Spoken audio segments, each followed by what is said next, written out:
Okay, let's start. There are still people getting in, but they can do that. My name is Anna Shirokov. I work for Finnish Transport and Communications Agency in Finland as Chief Advisor on ITS. This webinar now ends the NordicWay 2 project, and it aims to present all the evaluation results carried in NordicWay 2.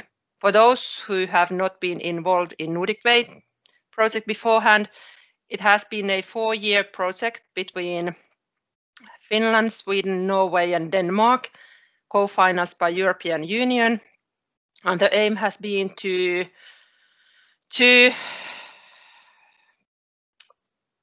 develop automated driving and CITS in Nordic conditions.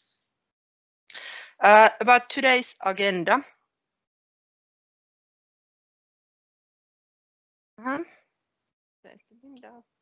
After this opening, Satu Innamaa, who has been, I've been like coordinating the evaluation activity in NordicWay 2 by the help of Satu Innamaa from VTT.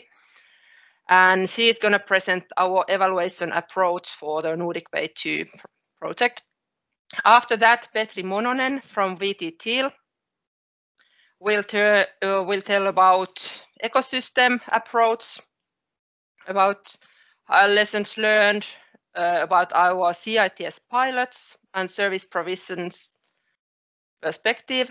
After that, Merja Penttinen from VTT also talks about user acceptance. Then we have Mikko Tarkiainen from VTT presenting technical evaluation results. After that, we got presentation from Norway, where Thomas Levin and Christian Schetne present the interchange readiness that was used in NordicWay 2. And then after that, Risto Kulmala from Traffic, excuse me, it was supposed to be Trafficon, not Trafficom. He presents socioeconomic evaluation results.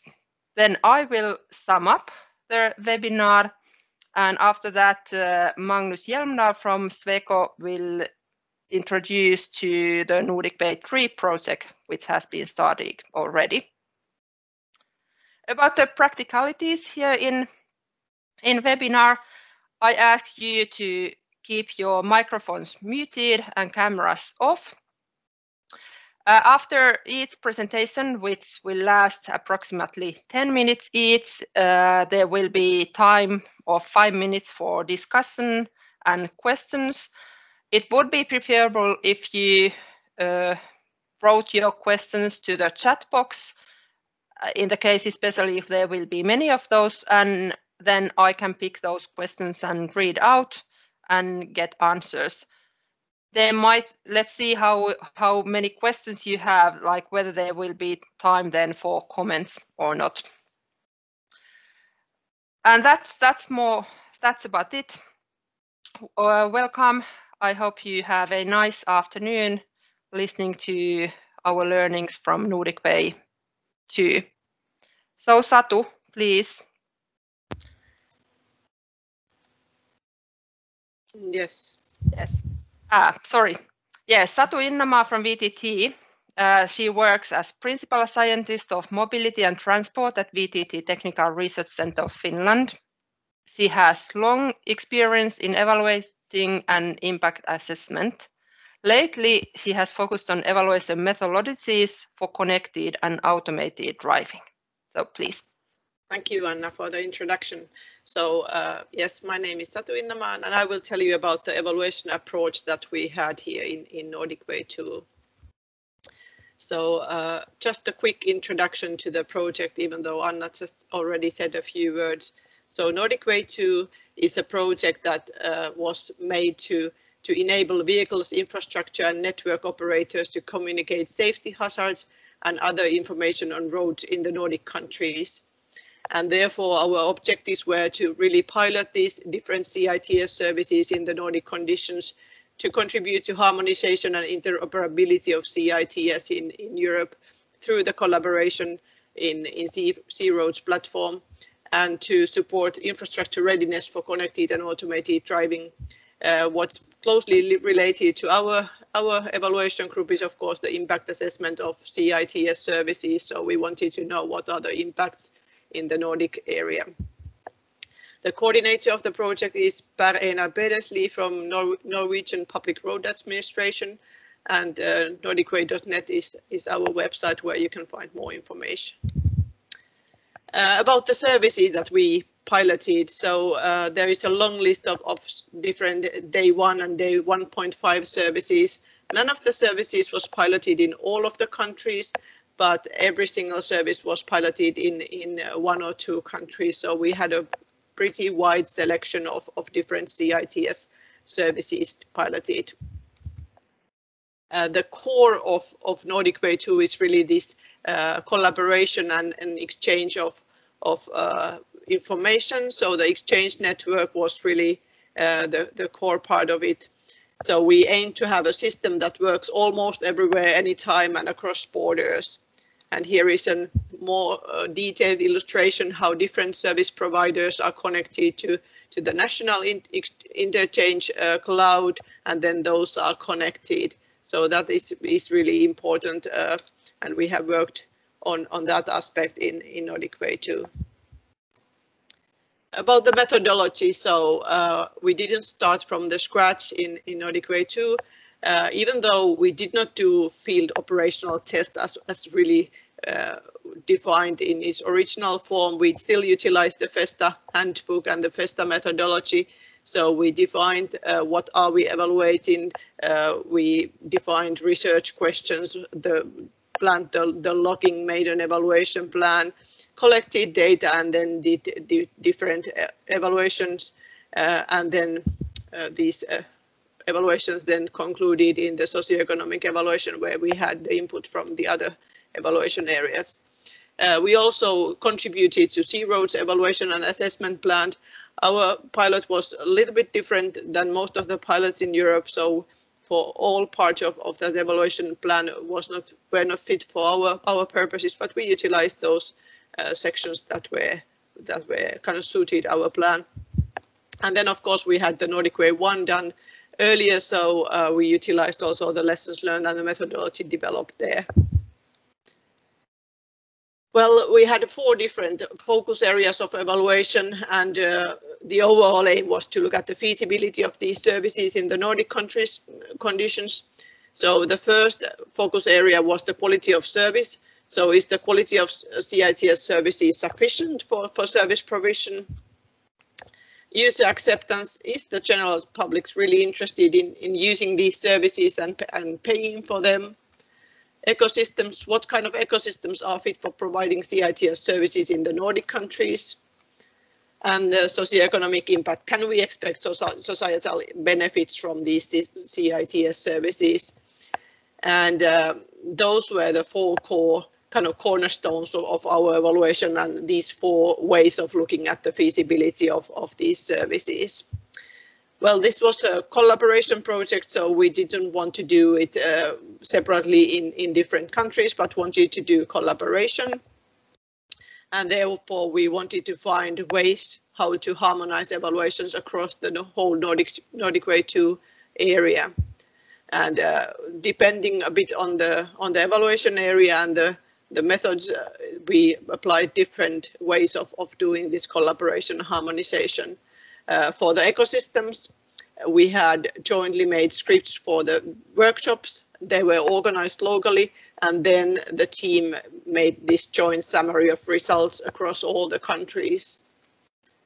For the user acceptance, we made 1 single survey that was translated to local languages, and then again there was a joint summary of results and joint analysis.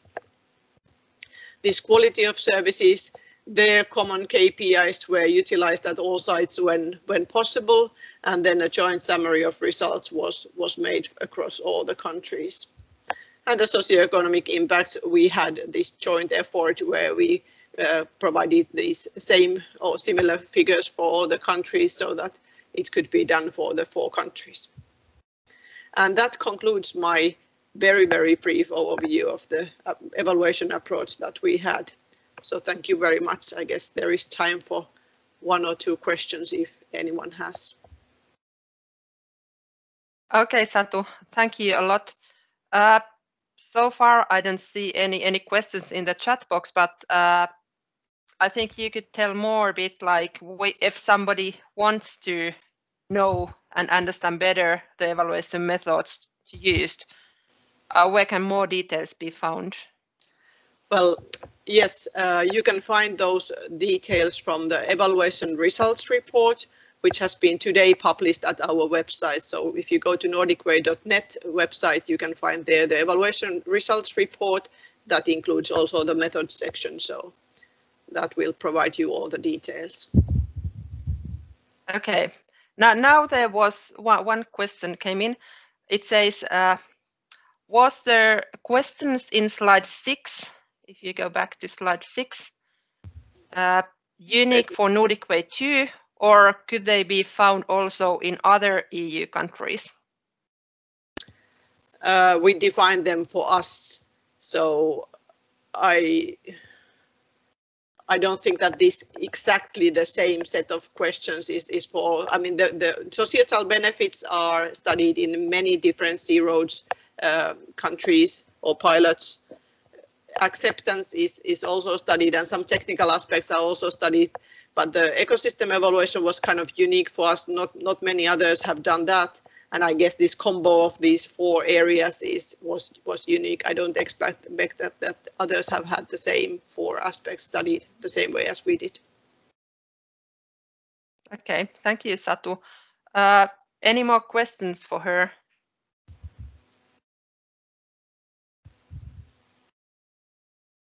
So now when I look at the chat box, I don't see there, like, if someone has raised his or her hand. Okay, but if there aren't any, you can present those also later if something comes to your mind. Next person presenting, we have Petri Mononen from VTT. He's a principal scientist with his main expertise areas, including large-scale national and international project-led coordination, socio-economic impact evaluation, co-innovation and business ecosystems, ITS in general, ICT in transport, automated transport, urban mobility, and evaluation frameworks for ecosystems and information services. Please, Petri, welcome. Thank you, Anna, for your presentation. I think somebody has a microphone open now. I get some feedback from, is it okay now? It's better.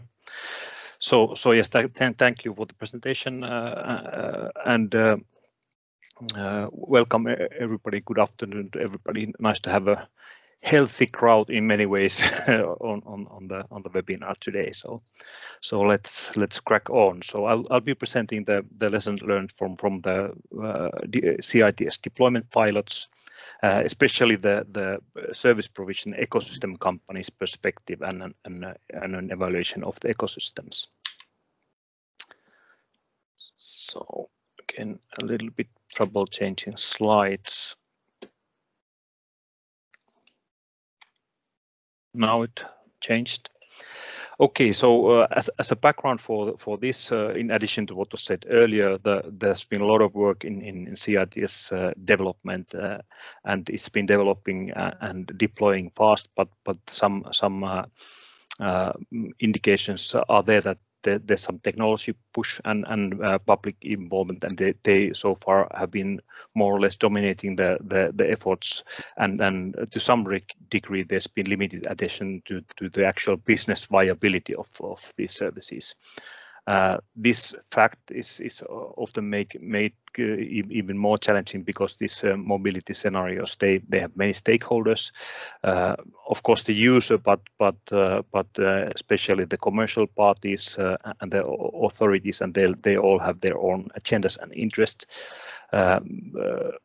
Quite understandably, the businesses are seeking for example, for revenues or customer satisfaction, whereas the authorities have the fast and safe and green traffic mostly in mind. there's some overlap, or rather complementarity, I should say, in these aspirations, but also some differences, and therefore it might be sometimes challenging to find business models that are good for every actor in the ecosystem. To study these viewpoints, we looked at the CITS deployment pilots within the NordicWay 2 project, and 20 services, as mentioned, were tested. Also listed on the right, short list of things that were tested, and these services in turn were delivered by more than 10 business ecosystems that included dozens of individual businesses in them. Let me put that window down. Our focus in this ecosystem evaluation was on the startup phase challenges, and also for the visions for a longer term scale up and continuation of the business. The data for this study was mainly collected in many workshops in many countries, plus some written input was also collected. A short glimpse into the main research questions of the ecosystem evaluation study. So we set out to find out what should be taken into account when such a service ecosystem or service is put out, and what defines an ideal ecosystem. That is, what types of actors are must have, what are needed, what are more nice to have, and what are not so crucial to the deployment. Also, we tried to find out what kind of problems and challenges they had encountered when ramping up the services, and also what they were expecting in the future to come up. We tried to find out what's the business potential of the services, how the companies and the businesses perceive the business potential, or model it, or what have they observed so far. And finally, also on the lessons learned from what are the most important things to be taken into account and solved in the service deployment and provision phases when the services are running, and further on from that. The methods that were used during this study, some sort of picks from there. You are not expected to be able to read any of the figures on the right, but for example, we did some value network modeling for all of the ecosystems, both in the current state that they were starting to deploy, and in the bottom you can see a scaled up state when how they see that the service provision and the clientele starts to expand. We also used motivational charts to find out the company's pain gates and commitment levels. Also end-to-end service provision matrices, business projection charting, and we had some scale-up strategy workshops. And that about the background, and now jumping right into the actual findings, for the final findings of the studies, starting with the ramp-up challenges. Petri, Yep. Here was between one question that maybe you could answer here between. Right away. Which was about what are the main building blocks of the ecosystem? What are the main building blocks of the ecosystem? Well, that's a good question. I mean, you must first start from the definition of the ecosystem. If we go into that, so the service provision ecosystem, as they were basically consortiums, but the ecosystem element comes from there, that when the service provision starts to scale up, extend to other countries, for example, or European wide or elsewhere, then the ecosystem has to be in some ways flexible. So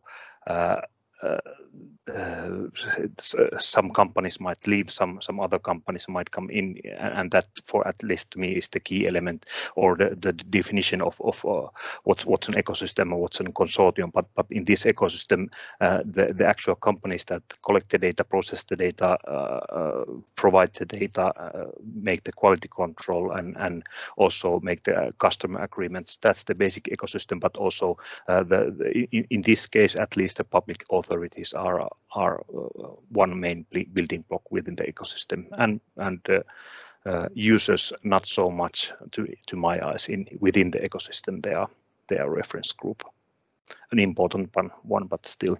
Does that answer the question? Hopefully so. We can return to it later if not. Getting back to the ecosystem, some highlighted challenges that the companies saw in the ramping up stages of these services. Specifically, contracting was seen challenging. Also, data quality handling and also the service coverage issues. For example, for the contracts, personal data handling and worries relating to how to secure that every pilot action is in line with existing legislation came up a lot. This issue, of course, is very sensitive and could have big legal and monetary implications if not handled properly. On the data quality assurance, at this twofold issues were foreseen. For example, data collected from outside the ecosystem, like weather or infrastructure data, the consistency and the format of that data, and also the understanding and practices for collecting data from within the ecosystem that was of interest. Service coverage, of course, large enough data collection fleet is needed with frequent enough rotation to cover the area intended to be covered.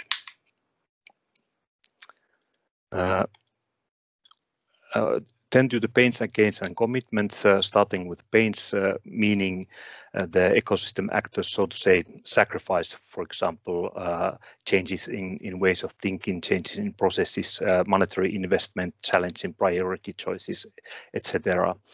In here, the observed pains related to attracting user base in the harshly competitive climate, having very thin revenue streams from private users, and also product development investment, and also lack of experienced workforce in the market as of yet. As gains, meaning the expected business outcome or other expected benefits of being involved in these pilots, they include revenue and client growth, client base growth, product portfolio expansion, international partnership, and operational gains. The operational gains were reported when at least some of the end users were within the service production ecosystem. Commitment aspect aimed to chart out the company's main reasons and motivations for joining the ecosystem, also the reasonings for staying on board beyond the pilot duration. The companies are committed to such piloting endeavors due to wanting to be in the forefront in the RDI field, and due to such activities strongly supporting the company's strategic choices and performance objectives. That as such is not such a big surprise, because what you measure is usually what you get. On the business model side, when some picks from the findings, for example, quite across the board, the companies felt that if there's public data, there needs to be some public co-funding, because the company's direct revenue collection stops at the point of open publication of a data set that they might have invested in. And the one that I mentioned earlier relating to thin revenue streams from individual private users especially, and recruiting those. When investigating the scaling up ideas. It was found out that the ideas were there quite often progressing, but not across the board really concrete or acute yet. So not always moving towards actions that are needed to advance to actual scale up. As potential scaling up strategies, the most prominent one was the single site strategy, meaning the creating the service around one set of users and later attracting additional sets of users around it. Others highlighted where followed that rapid Big Bang and Big Impact. The report will explain this in more detail.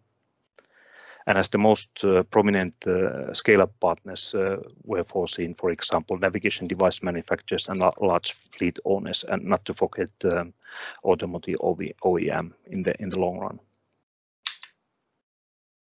run. Also, questions relating to the federation model and the interchange node were expressed, and generally the view was positive on that, and they found that all structured data on a common platform was helpful and for example enabled cross-border exchange and services, but at the sort of most negative end of the spectrum, some companies saw that a set platform might even be a bottleneck for innovation. As the final set of result types was investigating how the companies saw the public actors' role now or in the future, so far the public sector has been and the funding has been integral, for example, in populating the network and providing data sets and being demanding customers, for example, describing the needs and specs and helping with the legal obligations, regulation needs, GDPR, things like that. But overall, the conclusion within practically all observed ecosystems was that from their perspective, the public sector is and most probably will remain an important, if not the most important, facilitator, client, and market driver in making CI this large scale. And it's also crucial that some local sourcing will remain there in ITS services, since the globally dominant platforms, not to name them, but they are outside the EU and becoming reliant on those alone. Some risks are there in terms of national and European self-sufficiency and competitiveness. So, to conclude, as said in the beginning, to maintain the momentum in the deployment of CITS, the positive impacts and the business benefits both need to be there in the long run, and we are living interesting and critical times in this respect.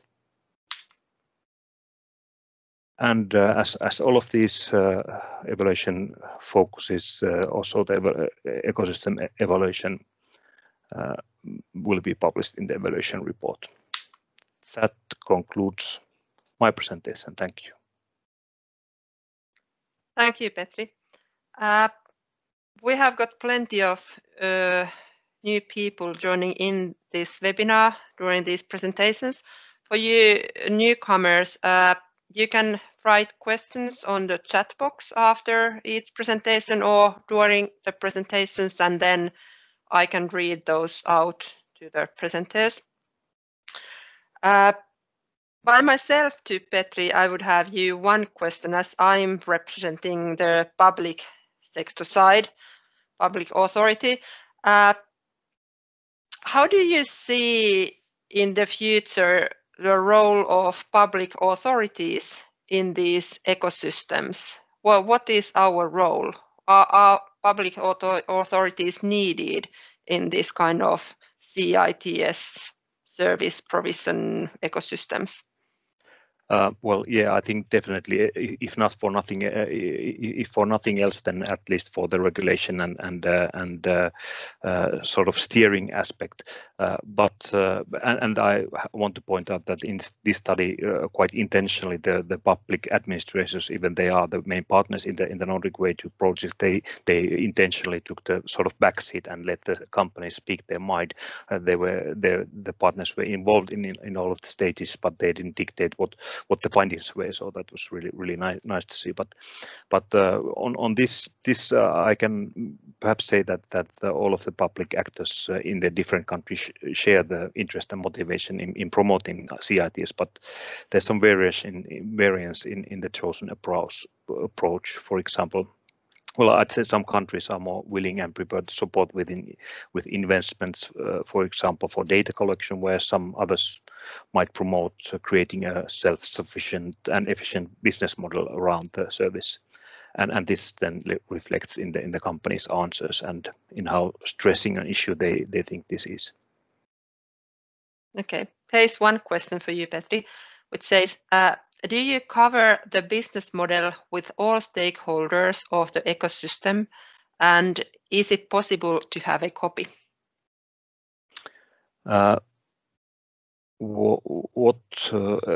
Yes, we could maybe return offline on this topic.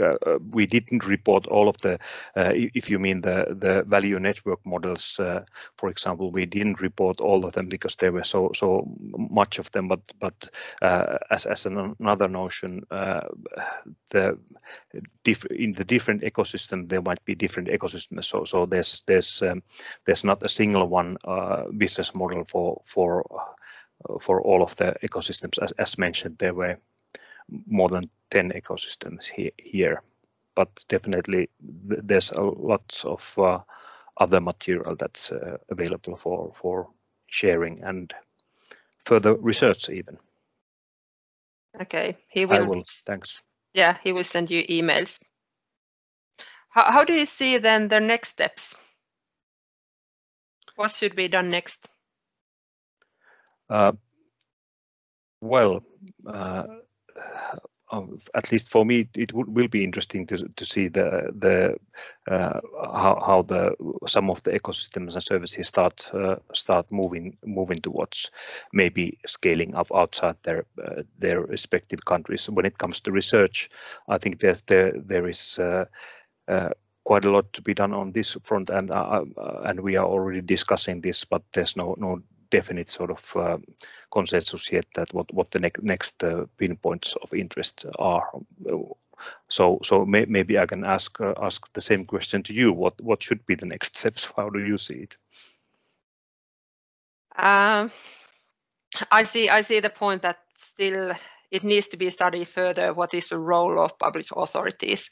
How we were not really able to get the final answer for that, and need to look at the socioeconomic side also, that who carries the costs and where then our role is and for how long time.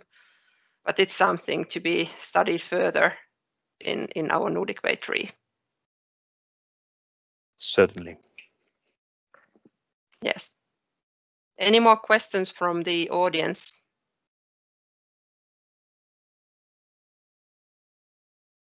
If no, then we have the next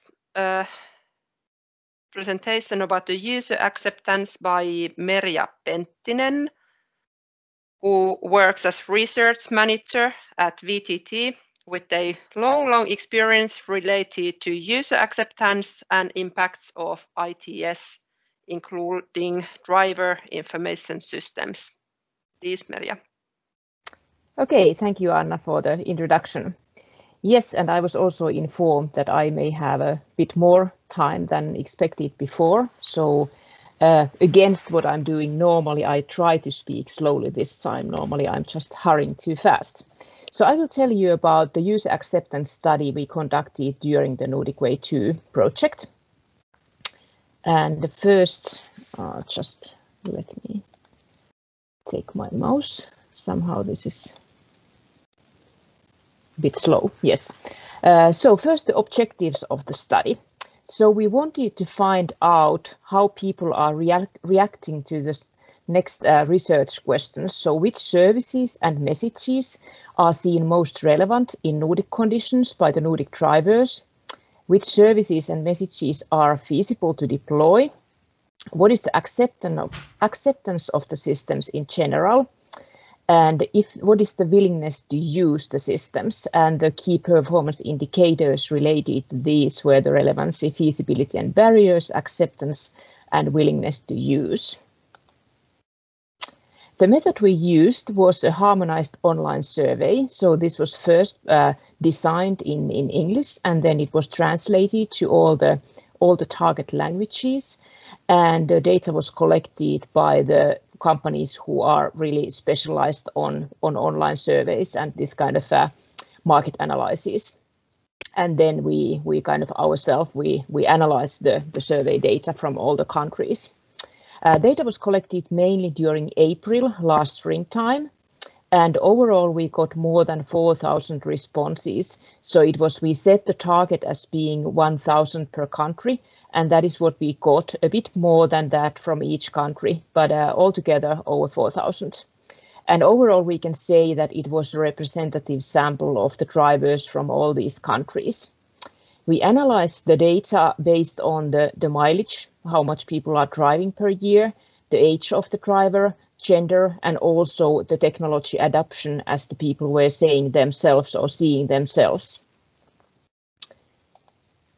And I will just present now the really main results, and in the report you will find, and in the annexes of the report, you will find much more detailed analysis, but just the kind of main points here for your kind of information.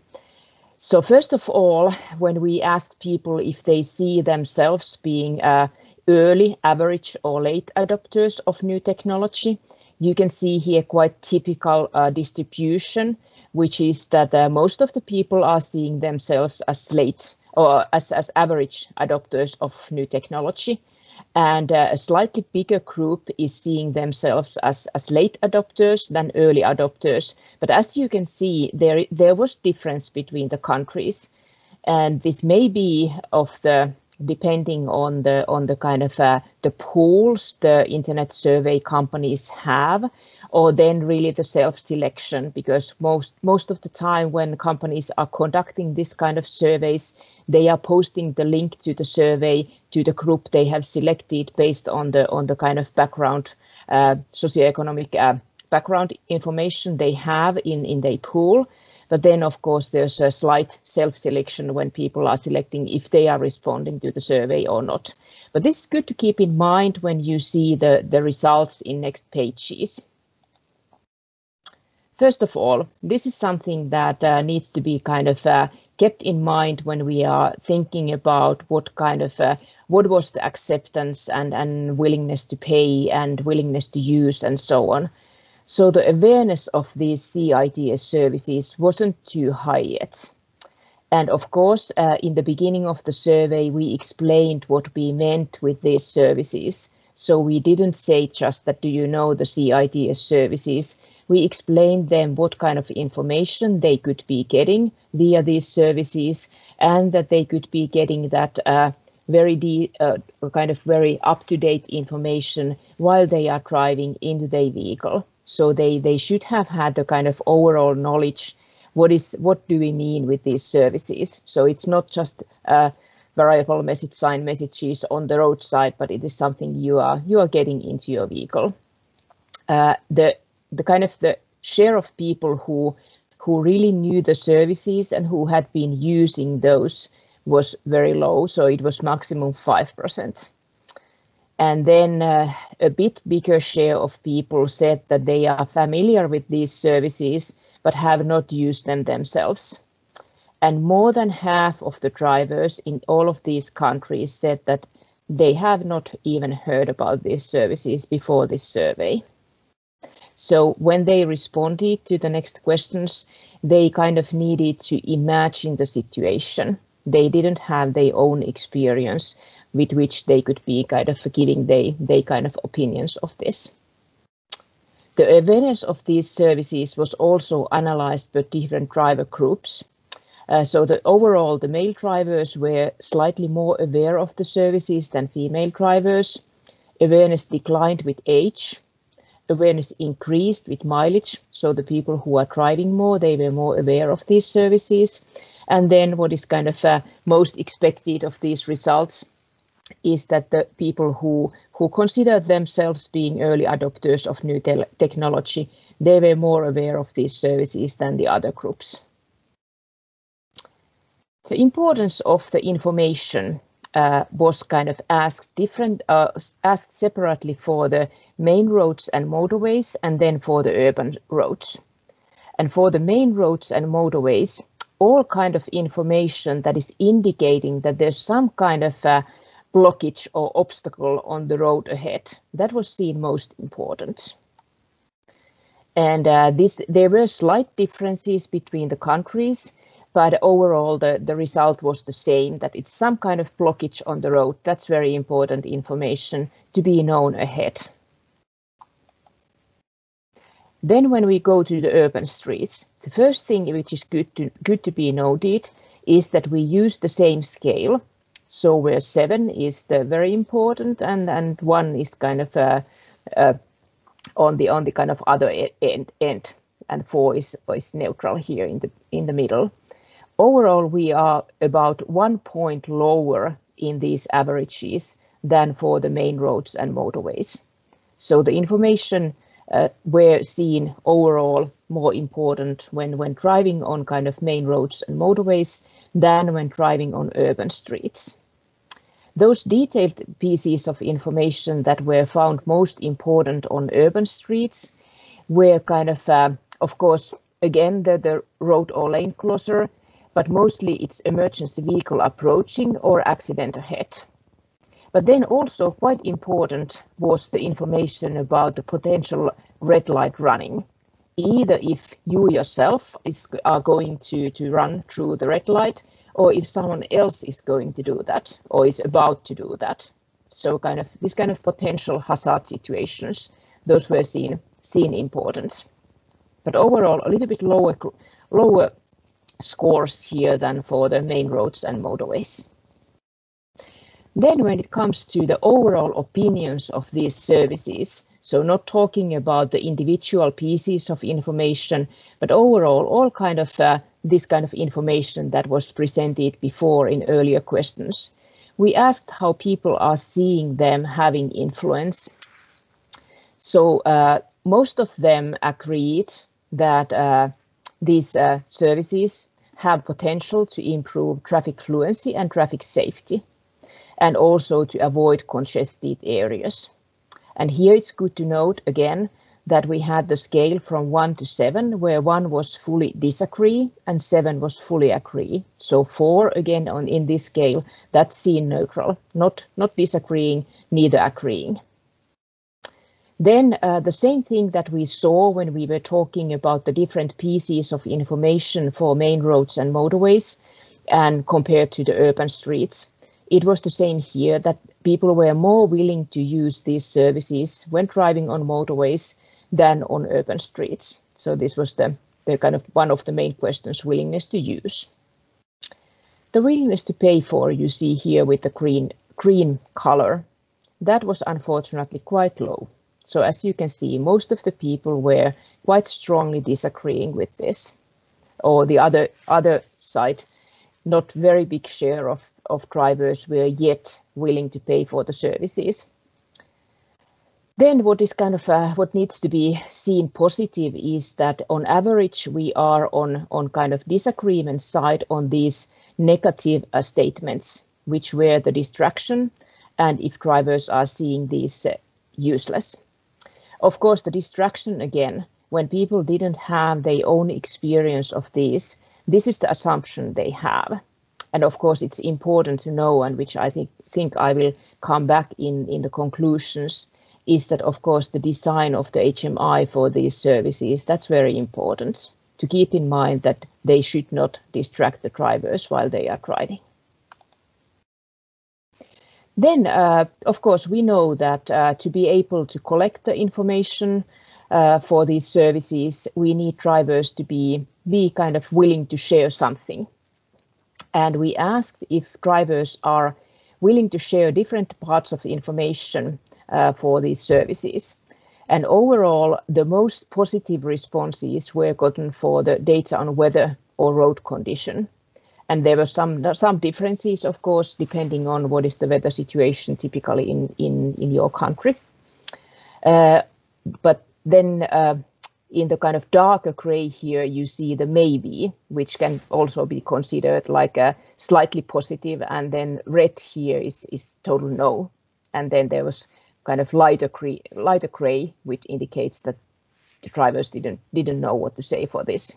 But overall, people were quite positive and quite kind of quite willing to share the information. Over 70 or over 75% of any of these pieces of information were kind of it's if you kind of count together the yes and maybe responses. So this seems to be kind of positive, and we could kind of say that this indicates that these services, or kind of having these services, would be feasible, since people are quite willing to share the needed information. Then we also asked when drivers would see themselves using these services. I think as expected, based on the responses for the driving on kind of motorways and main roads, so people were most willing to use these when on longer trips or when driving on unfamiliar route. Then in adverse weather conditions, and again, there were some differences between the countries in this, for instance, as well as on congested routes, really depending on the traffic and weather situation in the country. And some people were kind of also indicating that they would be willing to use these when on tight schedule. But I think this is again something that when people haven't seen the benefits of these services themselves yet, it may be a little bit hard to think that what would be this situation, how would these services help them in that sense. We also asked about the cross-border issues. On average, a little bit less than half of those drivers who participated in the survey are driving abroad. And people were kind of thinking that it's quite important to have these services working when you are crossing the border. And the countries where this use abroad would be relevant included mostly other Nordic countries. Depending on the country, the share was from 73 to 95% who said that it's important that when I'm crossing the border to the other Nordic country, it would be important to use these. Central Europe was kind of between 45 and 64%, and also Southern Europe was seen relatively important. And in Finland, the special case was that Finnish drivers were kind of seeing it important to have these services working in Baltic countries and Russian. And that was higher in Finland than the other Nordic countries. So to conclude my presentation, CITS services were considered relevant and the acceptance was quite high. Of course, it needs to be beared in mind that most of the drivers had never heard about CITS services before, and only 3 to 6%, depending on the country, had used these services by themselves. So there is acceptance for those who know or who are informed about these services, but the overall awareness is still rather low. In addition to lack of awareness, also the lack of willingness to pay may become a barrier when deploying these services.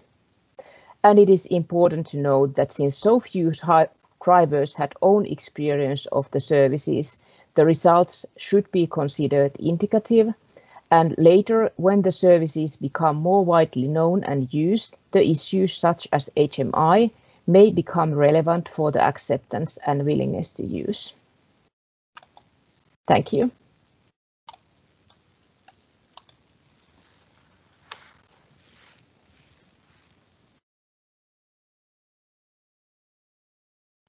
Anna, you are muted. Okay, I double-clicked. Thank you. A couple of questions have been written here. the easier one was here. When was the survey done? April 2020. Yep. Then what is the difference between maybe and I don't know? Maybe is something that you are not sure. I don't know is more unsure. So it's really that I don't know. It's very hard for me to be either positive or negative side. Maybe it's still that you are considering if that would be kind of, if you would be willing to do that. So we are in this kind of statements where we have issues people don't have own experience. Then we normally have both of these because it's possible and we can't consider it either positive or negative if a person really cannot say anything. So wants to say that I don't know. Okay. Then here is why is willing to pay the lowest seen as negative in your opinion or for the project?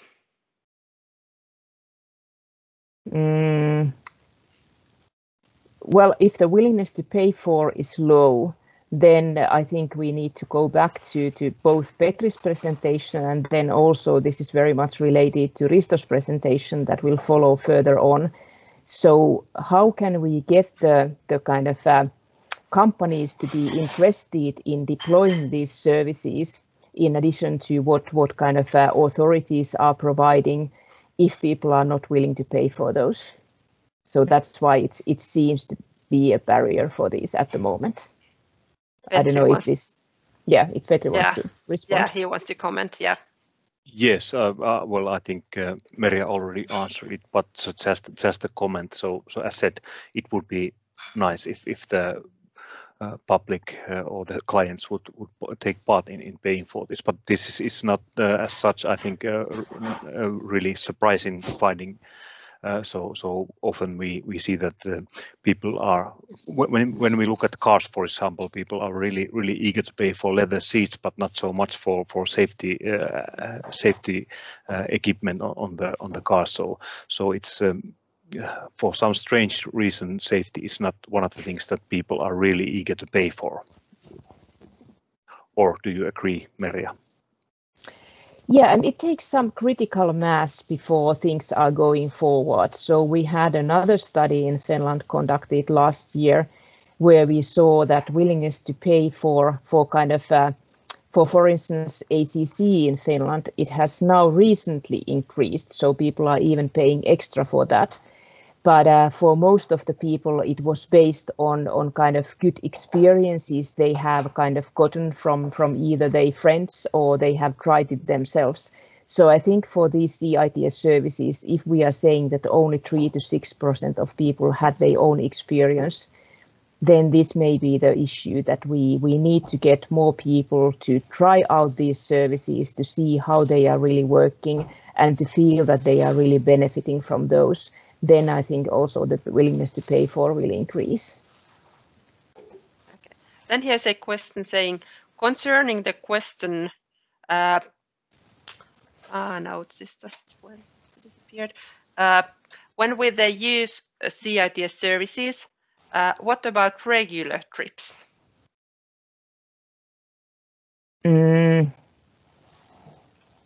So those you are doing kind of on daily basis. That's how I understand when not working from home. I don't recall by heart now if we had that included. Sorry for that. I can check and I can write it to the chat box later on. I can open the survey and check it myself. I don't remember by heart. Okay, sorry. Thanks. Then similar question mark. Studies have been conducted in past years. Has the awareness, willingness, acceptance improved? Do you know? Well, I tried to find actually the let's say the scientific articles related to CITS, and I didn't have time to go through those on detailed levels, but they were not too many. Let's put it that way. And of course, it takes some more time to go through them and really to compare if the samples were kind of the ones you can really compare, for instance, because it really depends on if you have the kind of general population or kind of where you are picking the sample. it has quite big effects. Okay, then here was a wish for all the presentations today that could you please write your email addresses on the chat box so you can be contacted. Yes, I can do that on my behalf. Okay. Any more questions about user acceptance? If no, then Merja, thank you a lot, and I give the floor to Mikko. Mikko Tarkiainen works as senior scientist at VTT Technical Research Center of Finland. During the 22 years at VTT, he has obtained extensive research work experience, having been involved in several national and international projects related to ITS and vehicle ICT. His main research areas are vehicle-to-X services, automated driving, and field operational tests. Please, Mikko. Thank you, Anna, for the introduction. So this presentation covers some of the results from the NordicWay 2 technical evaluation, which has been also previously mentioned as quality of service study. Okay. The technical evaluation of the piloted services was done separately in Finland, Norway and Sweden. The goal was to define a common KPI, key performance indicators, in order to have comparable results from all countries. In the beginning, we did define these common KPIs. However, during this study, many of the KPIs turned out to be quite difficult to measure and get the comparable results, as the scale of the pilots in Finland and other countries were so different. In Finland, we had quite a large scale pilot with lots of users, and the coverage was all over the Finland, all the network, road network, and in Sweden and Norway, there were mostly proof of concepts and local pilots. Anyway, this table here shows the KPIs that were finally measured in each country, and there include like a number of vehicles equipped or number of users, and then some performance indicators like location accuracy, latencies, message success rate, and then cross-border and cross-organizational data sharing.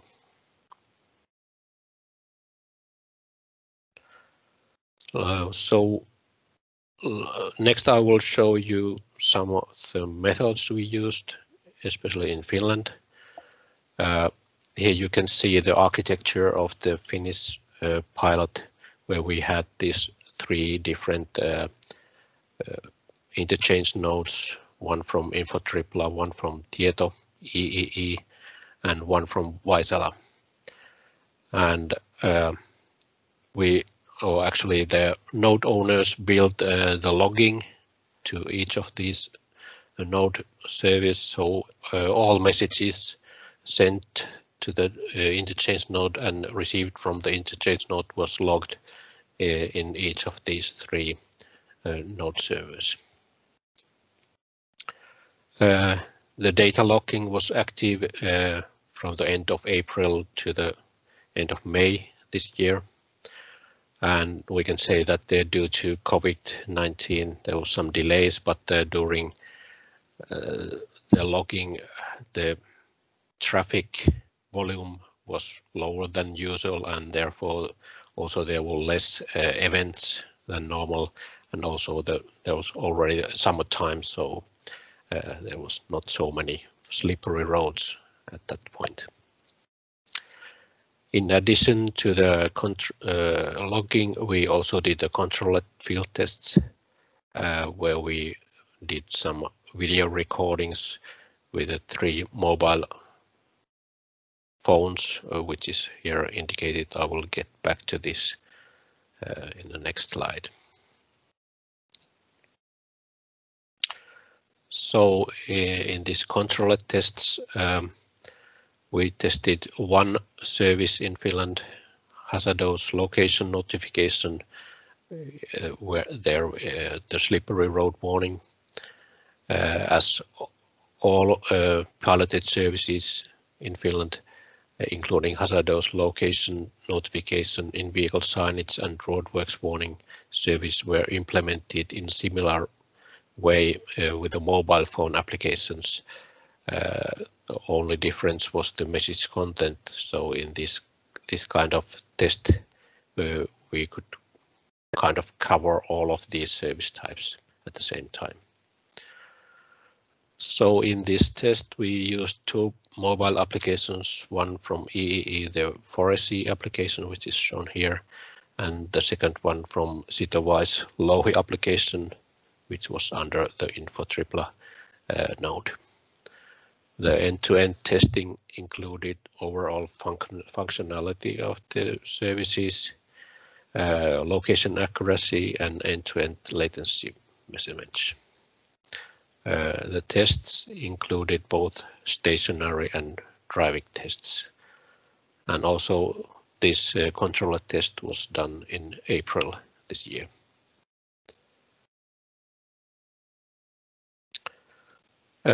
Here we can see the end-to-end latency measurement setup, where we have 3 mobile phones.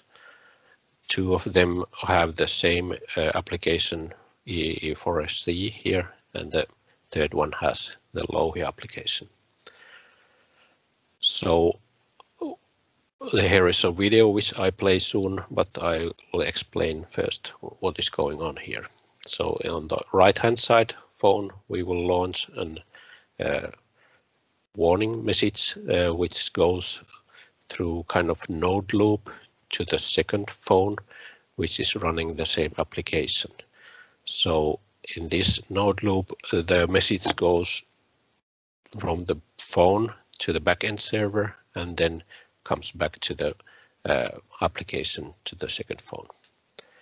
And the second loop is the interchange loop, where this launched message goes to the backend server and through 2 interchange nodes, and then to another backend server, and then to the finally application.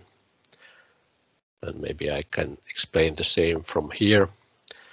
If we have here the phone that launches the message, the node loop is then the round where the message goes through the backend server and goes to the second phone. And then the interchange loop is where the message goes through the interchange nodes and then to the application on the third phone. So next I will play the video, which goes quite fast. You noticed when this here is a message launch, it will show first here in the second phone, and then finally here is an icon shown on the third phone. Let's see if this works. Okay.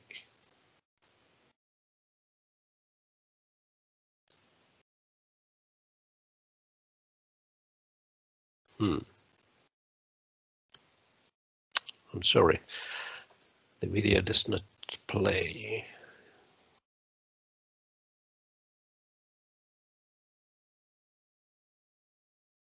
Oh, yes, here. Here is the launching of the event.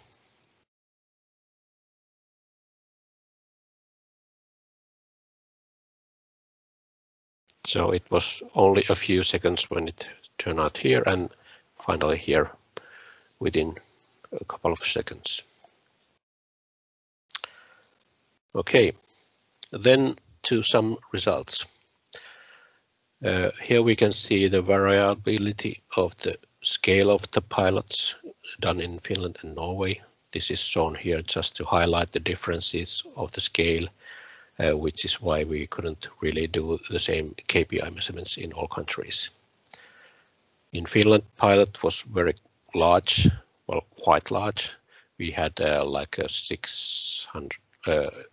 860 installations of these mobile applications, and number of active users per month was nearly 500 during May 2020.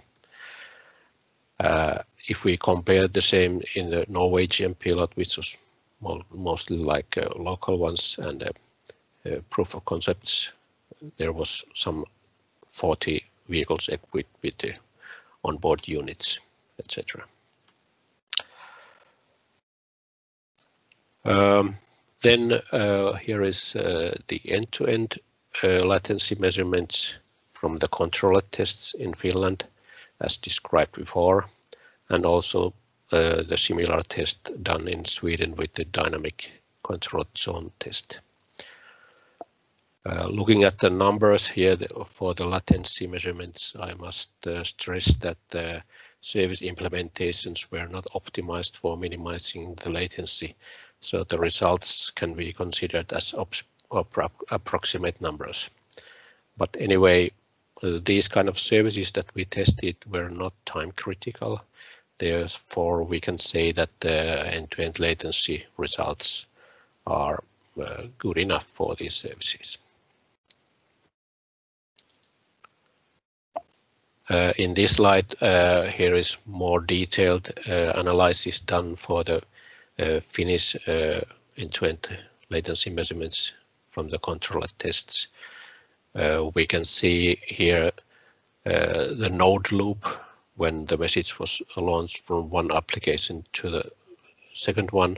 This was very fast, like 1.2 seconds, the median number. And then if we compare to the interchange node loop, actually the transmission of the message was very fast through the interchange, but on the receiving side, where we had some delays, was due to the message validation, for example, like checking if possible, combining with the previously received message, etc., which was done before the message was shown in the receiving Lohi application. But anyway, the end-to-end latency numbers looks very nice. In this table, here's a quite big list of numbers. I won't go to all of the details here, but this shows the latency between two federated interchange nodes that we measured from the log files, and we can see that there are some significant variabilities in the latencies, but if we look at the ones where we had the most of the samples, then we can see that the delays or the latencies are around less than 300 milliseconds, which is very, very good.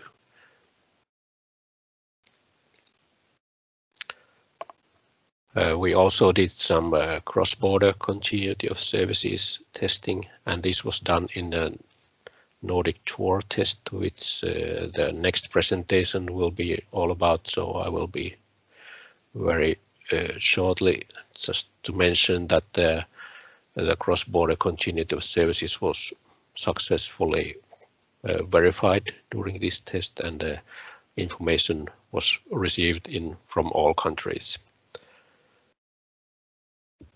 So in this presentation, I have only shown a few results, but there are many technical evaluation results from all countries available in an evaluation report.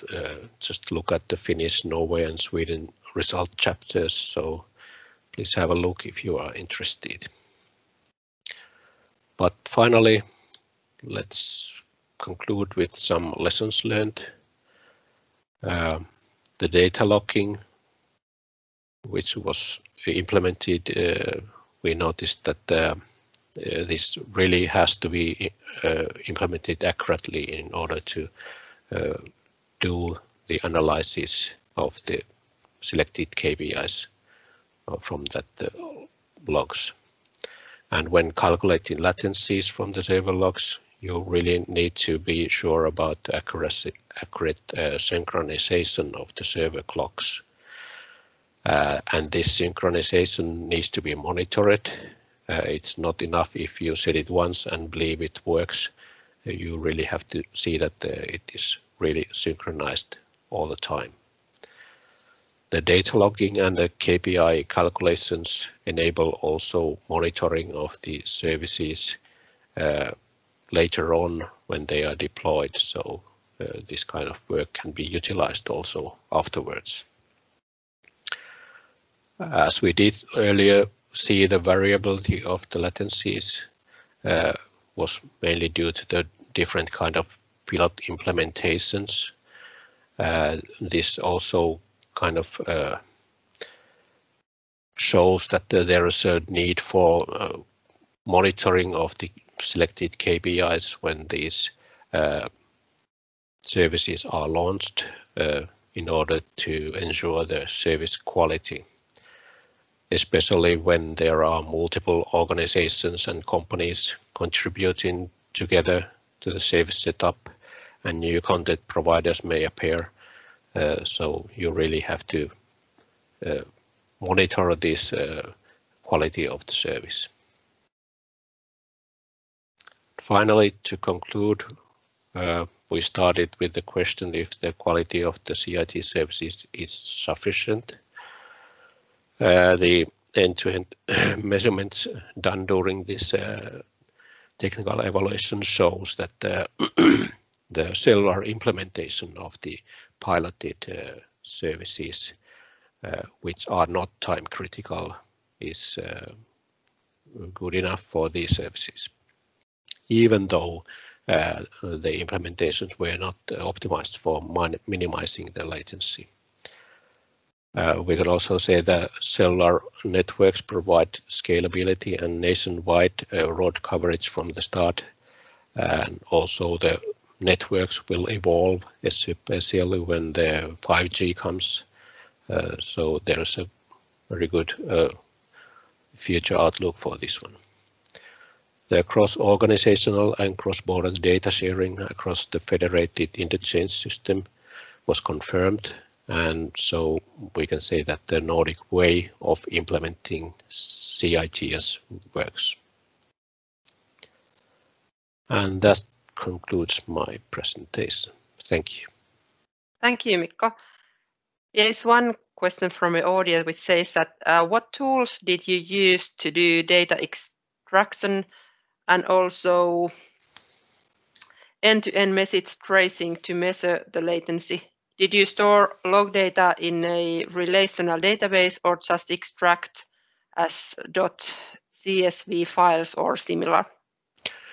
The logging was done to CSV files, and we did implement our own software for the analysis of the log data, where we calculated each of these KPIs. Okay, then just one short question from my side. That do you afterwards, do you feel like you or we covered all the technical aspects, the relevant ones, or would you have liked like afterwards to add something to be analyzed? Well, during the technical evaluation, we used these services which were piloted and noticed there were some issues, or maybe the HMI could be better also, because these were put up rather quickly. There were some mobile applications that were already used a long time, and also the ones that has been set up only for this piloting purposes. So maybe in the future also the HMI, as Merja already mentioned, could be included. there are, of course, like a user acceptance aspects related to that one, but also technical ones, like when a warning is shown to the driver, and what about if there are some issues with the location accuracy, how they are handled, and etc. So there are different aspects related to HMI which could be included in the future. Okay, thank you, Mikko. Then next we go to Norway. We have Thomas Levin and Christian Schetne having a presentation about interchange readiness and our NordicWay tour they carried out. Thomas Levin works as senior principal engineer in the transport development department. His work focuses on the Norwegian Public Roads Administration's readiness for automation. He studies what do national road authorities have to do to ensure that society gets suggested benefits from automation of the road transport sector. And then Christian Schetne is a senior engineer in the Transport Development Department. He works on solving data sharing issues that face the Norwegian Public Roads Administration today and in the future. Christian is also one of the fathers behind the NordicWay architecture or interchange architecture, and has led the interchange development work in the NordicWay 1 and 2 projects, and is doing so also in the current NordicWay 3 project. Please. And hey, and wish for the audience, you are so many, please make sure that your cameras are turned off.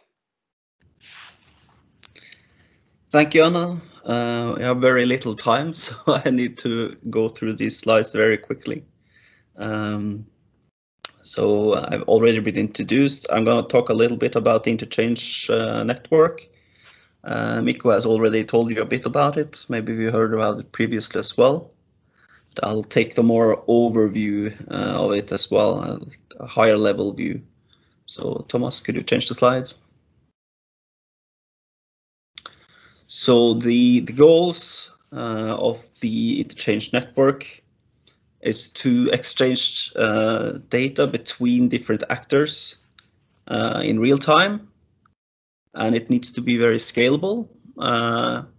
And one of the main goals is to try to achieve these goals with the minimum amount of effort, both in terms of connecting to the system and using it, but mainly to onboard new service providers into the system, which is has been one of the huge hurdles of previous attempts to do these large scale data exchanges. So to divvy up the problem a bit, the problem is not that we have a lack of standardized data formats. We have a lot of those. In NordicWay, we mainly used DataX, which is, while it's very verbose and big, it also enables you to encode a lot of different traffic-related incident situations. And we also have, of course, the ETSI standards as well to also encode different information. The problem that we do have is that we have a lack of data sharing ecosystem. There's no harmonized way to exchange this type of information between different countries and different actors involved. So I've tried to break down the problem into two. There's no way to know what data is available and from which provider that data is available. And the previous solutions that has been tried, like this, what is it called? These data sharing sites that all the road operators have. They are basically based on a one-to-one bilateral data exchange. So you need to contact whatever provider that you want to exchange data with, and you have to set up a specific system to them, and you have to handle all the credentials and stuff like that. And this becomes very hard to to scale up, and it's very hard to maintain these systems because they are so fragmented. And it gets very, very hard when you have a lot of actors involved in these kinds of systems. Next. So the proposal that we've had, that we've been working on all the way since NordicWay 1, it's an AMQP-based solution that includes in NordicWay 2 as a new added service, has automated service discovery, so you'll be able to know which actors are connected to the system and what kind of data they provide. And it also handles data subscriptions for you, so there's a harmonized way to request data into the system. The work that we've done in NordicWay has also been picked up by C-Roads, where it's been further developed. And one of the goals now with NordicWay 3 is to co-opt some of the alterations that C-Roads has made to our implementation and to be harmonized with the specifications that come out of C-Roads. And during the NordicWay 2 projects, we had 6 interchanges up and running, or 5 of them have been doing cross-border data sharing, also called federation. Okay, and then at the end here, we've done a test, and this goes kind of into what Mikko just talked about. We had an interoperability test between an Ericsson implementation and the implementation that we've been using in Norway. So those 2 implementations are totally different use code bases, and the only common thing is the specification. So it's very useful test to do. So you can check that your specification is interpreted equally among actors. The test was done in late 2020. We did an average latency test, so end-to-end user. We did, however, not do it over cellular network like Mikko talked about. They did it over cellular network as well. We didn't do that because the cellular network adds so much noise into our measurements, because the latency that you have over the actual cellular link itself can vary quite a bit depending on coverage and all that kind of stuff. So we did it on hardline computers that are attached to a network. So the Ericsson user was located in Lund in Sweden, as was the interchange node, was also located in Lund. And the Bouvet user, the Norwegian user, was located in Oslo in Norway. And the Norwegian node was located in Finland. Also, it was running on a cloud service that was hosted in Finland. And the physical route, the messages that we tested on would have taken was from the client in Lund to the interchange in Lund, and then all the way to Finland, and then all the way to Oslo to be received by the client. And the user-to-user latency that we measured on average was 57.2 milliseconds, but this was for single messages, so it didn't pump tons of messages through. Because it was an operability test. But as a funny note at the end here, so as an example of how brief a time 57 milliseconds is, because many people wouldn't have any idea. So if you were standing at one end of a bowling lane and your friend was standing at the other end, the time that it would take sound to go from your mouth to your friend's ear 20 meters away would be 57 milliseconds. So it's a very, very short amount of time. And there were some questions about how we did, there was some changes about how we did the latency tests and synchronizing the clocks. And what we did in our test was to send one message from one user to the other, and then the user sent that same message back. So you would only have to synchronize, or you didn't need to synchronize the timestamps or the watches, the clocks in the clients, because you would receive your own message back. So you would just divide that round trip time by 2 to get 57 milliseconds. And then the last slide here, we have, for those who are interested, this is for the nerds out there. The node that we used in our implementation is available as open source. So you can go to that GitHub link and download and try it out. It's a bit complicated to set up because implementing our interchange is pretty complicated. But for those interested, it's available there. Okay, thank you.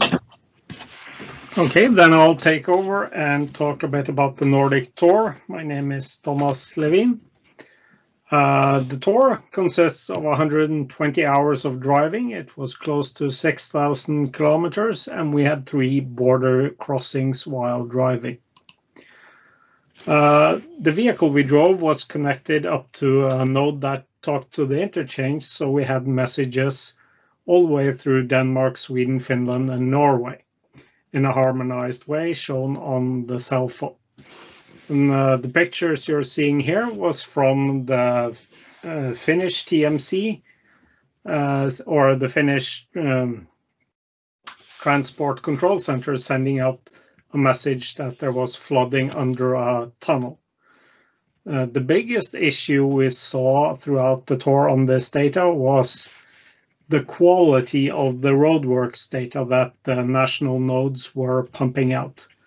We had some issues with ghost roadworks, which means roadworks that exist in the digital world, but when you get to the physical place, they do not exist.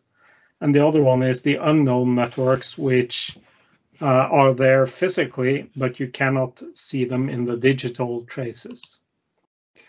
In the readiness for automation logging that we did within the Nordic Tour, we did log 3 services that we believe are important for automation. One is positioning, the other one is communication, and the third one is human-machine readable infrastructure.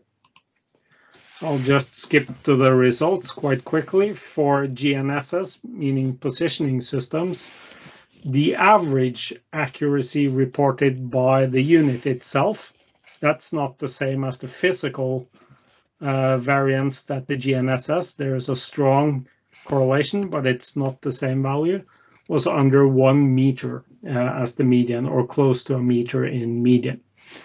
The problem is within the max error column. The worst error seen in Norway was 12 kilometers, meaning that the GNSS believed it was 12 kilometers away from where it should have been.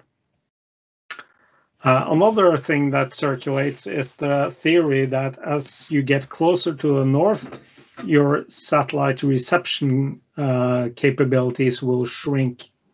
This could be measured using the number of satellites used in the calculation of the position and in the correction of the position. As you can see from the graph on the left, there is no correlation when the latitude increases towards the north. The sweet spot actually seems to be at about 65 degrees north. And the single best way to explain that is that area has the fewest tunnels in all of the countries we've driven through. So basically all the max errors we found are in relation to entering or exiting tunnels. High latitudes are not a problem, and we also found jamming along the road network. So the picture was from one of the sources who are quite sure, and that the video also shows a plausible candidate who was jamming our GPS. We were not knocked out, but the accuracy of the system started to drop. Cellular coverage, that's kind of hard. It's easy to find single spots where you don't have coverage. Within Norway, the National Communication Authority has defined coverage as 400 meters where you do not receive any signal. So we tried to do the same analysis here. So we divided the road into 400-meter segments and counted the number of messages from the cell network received regardless of the technology. And here you can see that we're very close to 100% in most areas. Norway, once again, becomes the one with the poorest coverage quality. The reason for this is actually, yet again, long tunnels in Norway. The equipment used to sort and map the data was GNSS equipment, and it did not have IMU reference in it. So the positions were lost in the tunnels, hence they were mapped to the beginning and the end of the tunnel. Thomas, 1 minute.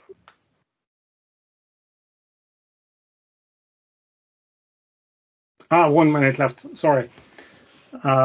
Signal strength is rather poor at some places. Human machine readability, the systems work very well. We have quite a lot of, or most of the time in each country, the vehicle can understand the infrastructure, but there are dropouts. They're typically small, 2 to 3 seconds in duration.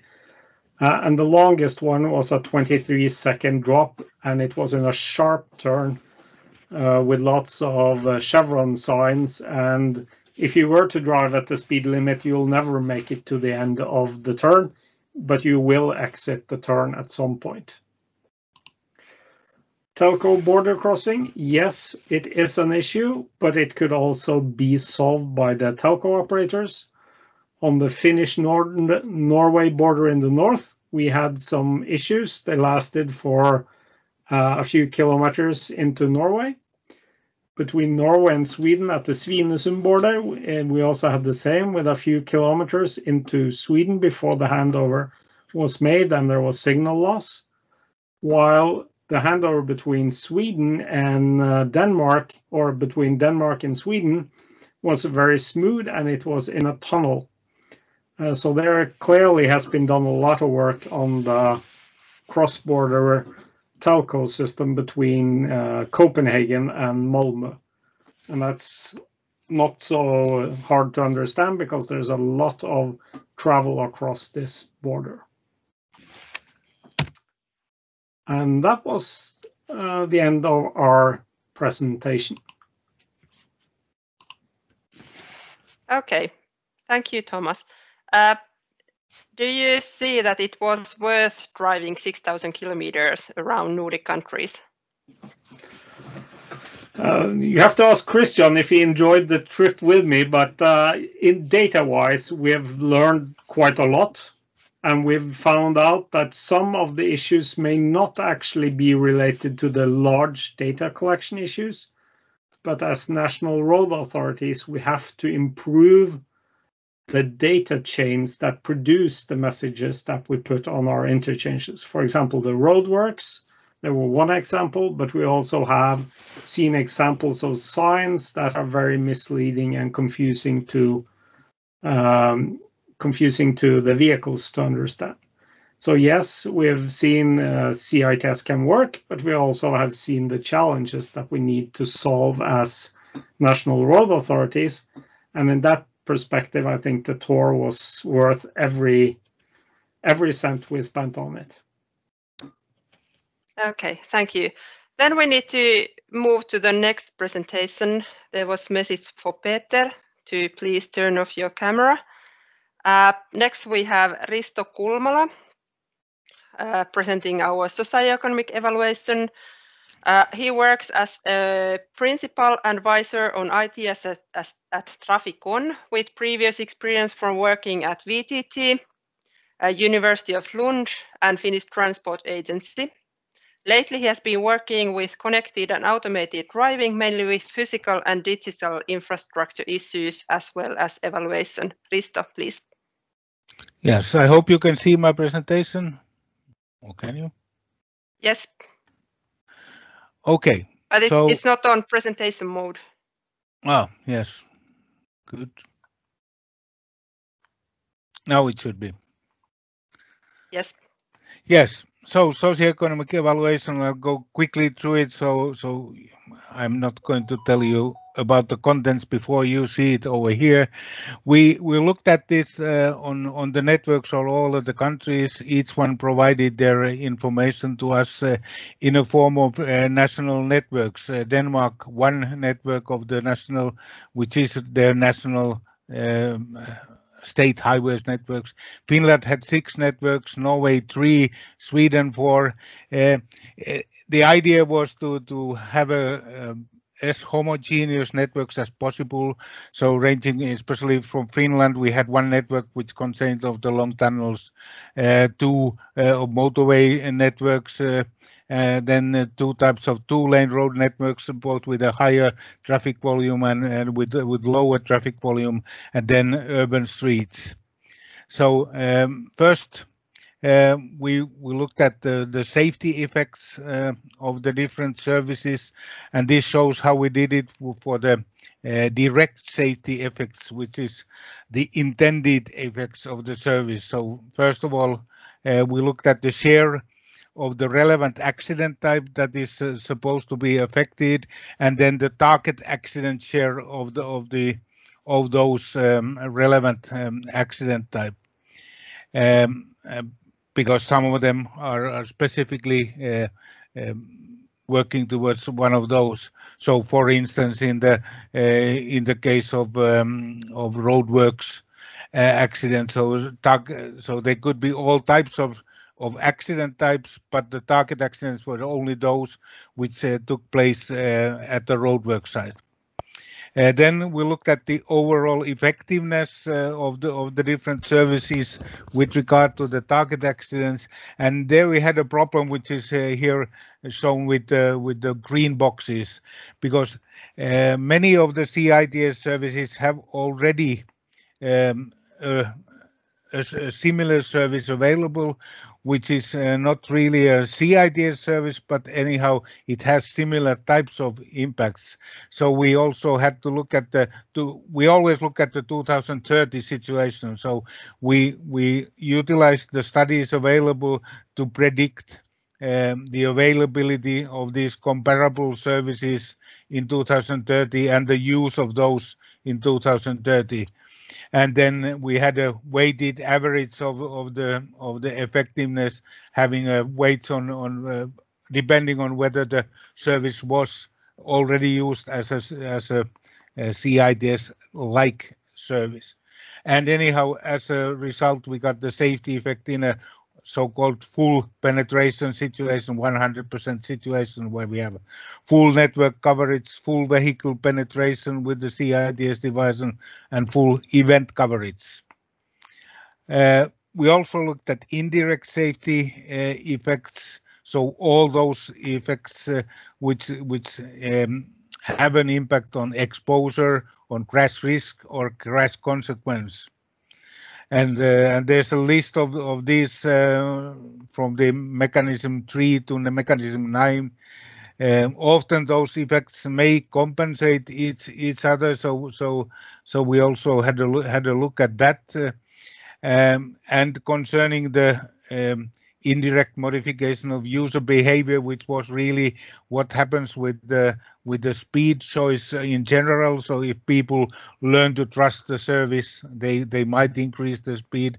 And the modification of exposure. So if people think that they find car driving more attractive because of the CITS services. So there was at least a hypothesis that this could add exposure.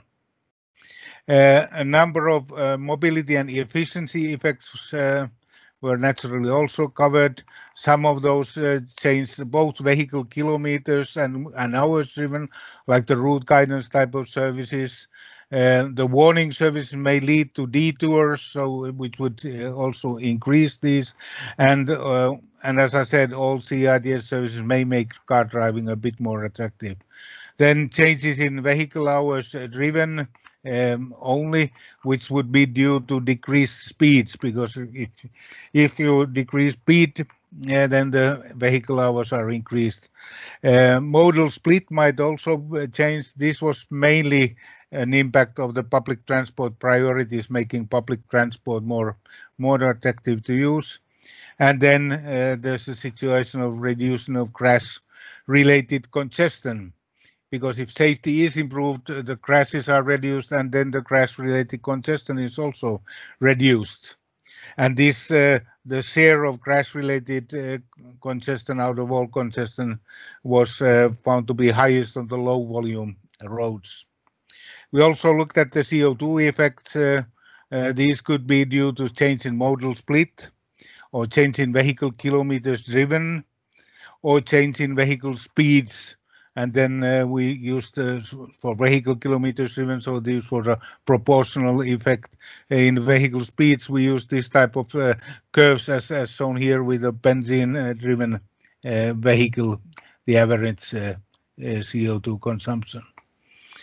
Then we scaled up the effects to the whole networks for each of the service, and done for all of the different effects by having the what we had for all the effect in full coverage situation, both the low and high figure for those.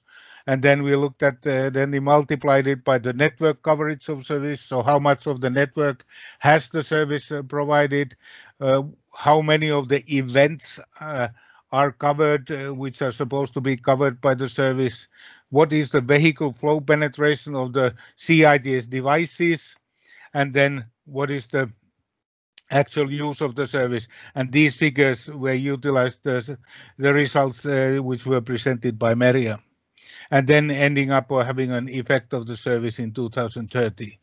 And this shows in a table the benefits in percentage in 2030. And as you can see, if you look at the magnitude of the benefits, they are the highest on the for the safety effects, and not surprisingly, because most of the day one services are very much safety oriented. And you also see some differences between the different countries, and that's because there's differences in the networks of the different countries, so which will have an impact on this. I will not have the time to go to detail on that. We also carried out a sensitivity analysis, where on the left we have the basic case. On the first version of the sensitivity analysis, we looked at if we include the speeding related disbenefits, because the in-vehicle speed limits typically reduces speeds, but those are mainly come from speeding. So speeding is reduced, and whether we should calculate those illegal disbenefits, so to say. So those were counted in, and you see that we have a good business case in this is the high scenario in Finland, with in the basic case of 16.3 million euro benefits, and then we have a loss of 9 if we calculate those speeding disbenefits. Similarly, we tried different types of, including then here hypothetical impacts of more driving and higher speeds in general. What would be the situation if we don't have the in-vehicle speed limit service at all, which was the single most effective service. And then we had to try if we have 100% vehicle penetration, and those would really increase the benefits a lot, and then the full use, which would also increase the benefits and especially increase the mobility and efficiency benefits, not so much the safety benefits, because the most efficient safety services would be included anyhow or fully used. And then here are the costs that we calculated for the different countries. This is an example for Norway. So we looked at the CITS unit cost, both the in-vehicle cost and the roadside unit cost, and also the mobile stations and the back office cost for the traffic management center and data management cost, and then the different service provision cost, personnel cost, equipment cost, telecommunication cost, and the service purchase cost, and then calculated the sums together. And if we make here then the summary of what we have, so you can clearly see that the vehicle units and their investment costs really dominate the cost picture, and if we look at then the road operator costs, they are much more modest, although they are high as well, but they are more modest than the vehicle unit cost. And if you compare them to the benefits for the low and high effectiveness scenarios, so even in the low effectiveness scenarios, the benefits exceed at least the road operator cost in 2030, and the high effectiveness make also, if we calculate the whole benefit to unit benefit cost ratio for the 10 years duration, so you get a positive business skin in most countries. I think Finland is the only case where we don't get it. The concluding remarks here, which I want to make, that we are having a picture of socio-economically feasible CITS services. The results, however, depend a lot on the assumptions, and we had to do a lot of assumptions based on that. We lack empirical results about the CITS service use and the impacts on mobility and driving behavior. So we are still building a lot of assumptions, and we need more studies, more actual research on those. It's also interesting to have a look at what happens with the different impacts. I was involved in doing a similar or a more simple exercise for the NordicWay case maybe 10 years ago, and then safety impacts played a much larger role. But now vehicle safety has kept on improving a lot, and then the importance of the safety impacts has become smaller, while efficiency impacts keep a major role in these calculations. I would say that the main conclusion is that we should, when we start deployment, we should start with the high traffic volume main roads where the benefits will be the largest, and that the high network and event coverage of CITS services is essential for the impact. So that means that we have to have a good quality services and with good coverage. So that's it for my part. Thank you very much for your attention. Thank you, Risto. Here are two questions. The first one asking whether you actually measured all the effectiveness factors and then scaled them up to 2030 benefits. Yeah, well, we did the estimation in the 2030 in the first place. So this was done as these effectiveness figures, which I showed for the safety impacts, for instance. They were based on studies which were available, and some of them were related to a non-CITS service, where we then added what we thought that would be the additional value of the CITS service. But yes, we did exactly like that. Yes. Okay. Then could you confirm that the basic benefit of the CITS you indicated with low to high is estimated based on expert judgment? As long as I said, we lack empirical studies, so we had to use surrogate studies, so similar types of services, but which are non-CITS, and then having to use expert judgment on what would be the impact then of the similar CITS service. Yes. Do you see these results would be transferable somewhere else in the Europe except Nordic countries? Yes, I would think so. This is very much network dependent and the situation dependent. I would say that this could be used in most countries outside the most congested road networks. In the Nordic countries, we don't have such extreme forms of congestion than in some parts of the Central Europe, where really it is much more congested than in our case. And then finally, do you see that your findings now support the thinking that it would be worth investing in CITS? I would think so, yes. So far, these estimates that we have show that it still is worthwhile doing it. And obviously now with the coming of automated driving, which sort of or demands CITS or a similar communication as a prerequisite, I think this will be even strengthened. Okay, thank you, Risto. Thanks.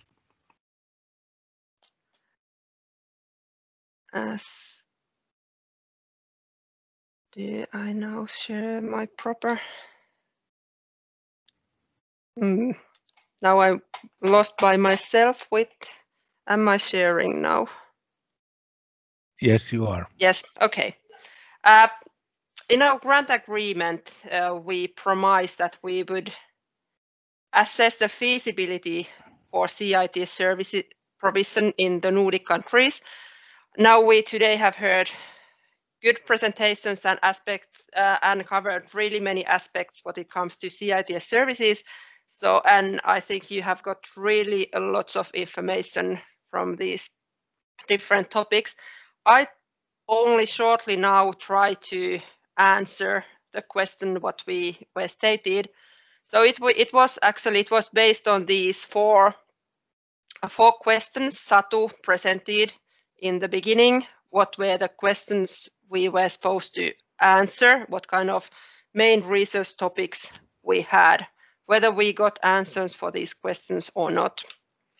What it came to the technical feasibility, we had 4 research questions we were studying, and for all of these, our answer is yes. That it's nowadays it's technically feasible to set up CITS services in the Nordic countries. So it means that the quality of CITS services seems to be sufficient for their service provision. About the user acceptance, there are still problems. People are not willing to pay for the services, and they don't yet know their services. But as the study showed that they are willing to use the services and they are willing to share the data, I think that we still we have hope that it's worth these matters which we answered or concluded no, they are solvable problems. What it comes then to the business model and their ecosystem, it's kind of our answer is maybe the problem is still, as we discussed earlier, that we still do not know what is the role of public sector, how much public sector should support the companies and the ecosystems that they have built. So this is something to be studied on. As Risto just told us about their socioeconomics, all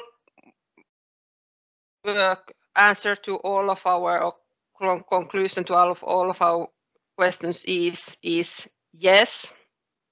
Where we have benefits, and benefits are bigger than the cost if we look at year 2030. So at the end, I think we could conclude that yes, these are feasible if their challenges are solved. If we get enough of users for our services and we get a good coverage of the services, And this latter, it really also, I think it depends on the finance, whether there is enough of finance to get good coverage of the services. So when all of this happens, it's socioeconomically beneficial in 2030 to have CITS services, and to keep in mind that it's worth starting the work with high traffic volumes of roads.